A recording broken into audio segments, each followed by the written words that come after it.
All right, guys, so in this roof system, we put metal valleys, and we'll show you guys overall photos once the job's completed. We did all custom fabricated, pre-manufactured. We did not use the thin trim coil. We use heavy gauge steel metal, and we had to use steel because the softened material is steel. If you use steel and aluminum together, it causes galvanic corrosion, so we had to use steel fascia on this one. I always recommend aluminum, but because the softened material is steel, this is the distance from the salt water, so we should be completely fine. It still is warranted by the manufacturer.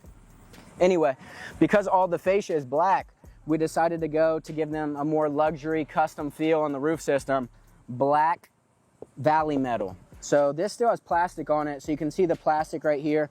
We keep the plastic on the metal until we get the metal fully installed, the roof fully installed, completely cleaned off, and we take that plastic off at the end to prevent any scratches or dings in the metal. So we keep the plastic on until the job's done, then we'll pull it off. That's our final thing we do when the roof's done.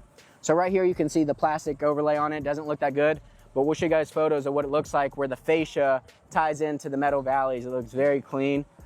This is a metal valley right here. It's a W pan, so it's shaped like a W, so that when water runs down the slope, it doesn't run over into the other side over here and leak behind the metal. So this metal goes up 14 inches on each side. So 14 inches here, 14 inches here, and that way water will never run here, jump over this W, and then run up 14 inches. It's never gonna happen, but that's why we run it up the slopes 14 inches, just to double protect. We put ice and water shield per code requirements under this metal. We also put additional ice and water over the metal that runs up the slopes. And then synthetic underlayment is sandwiched in between of the two ice and waters in the metal. So it's essentially quad flashed as well, but we go above and beyond on the underlayment. We never will let a roof leak ever. We do all of the preparatory work required to make sure it doesn't leak. Now, the W valley is super important. Again, I kind of just explained it, but water running down, it runs down and over and it hits this W and then it runs down this channel right here. Water will very rarely run down this hop over.